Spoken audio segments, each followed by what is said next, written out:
Okay. Magandang hapon. Guys, kape. Garne nangyari.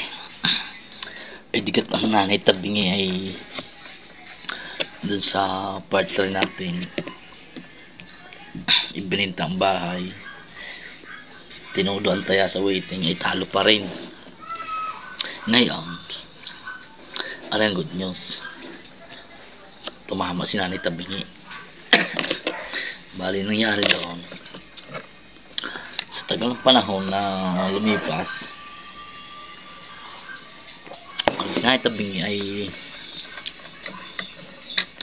hindi pa rin tumigil doon sa waiting na hanggang sa yung kubrador ay nagpalit ng racket itong si Prenopio. Nag-iba ng racket, nagkaroon ng kanyang nagmang kinokubray sa loto na. Si uso dito sa lugar namin nung kailan. Uso yan na may kubrador ng loto. Yung tatayan mo, tapos yung kubrador magdadala sa outlet, ibabalik sa iyo yung pinaka-resibong maliit. Ganun. Ganun naging sistema ni Nanay Tabingi kay Prenopio. Aba isang araw, aring si Nanay Tabingi, siyempre tumaya doon sa loto. Biglang nanalo sa loto. Ang problema ngayon ay aring si Prenopio ang problema lalo. At sa amin ng Prenopio ay baka takihin aring Nanay Tabingi pagka sinabi niya kaagad. Hindi magdamag na inisip ng Prenopio kung paano niya sasabihin sa matanda.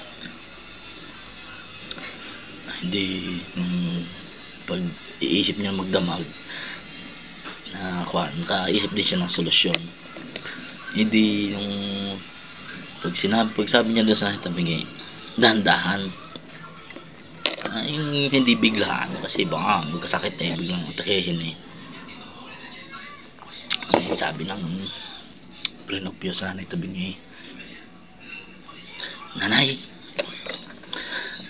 halimbawa ikay manalo sa pagtataya mong ari sa akin sa loto.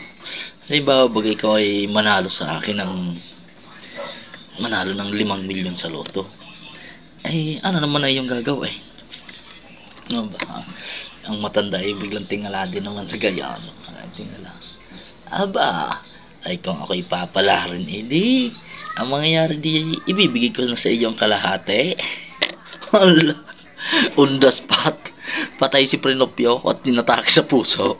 Siyang unang namatay. Hindi nangyari. Nagulat ang matanda at namatay si Prenopio. Siguro inisip niya, tumama siya sa loto. Paano pa niya mababalatulan si Prenopio? Biglang namatay. Daw matanda yung namatay din. Inatake din sa puso. Hindi dalawa silang parehas ng matay.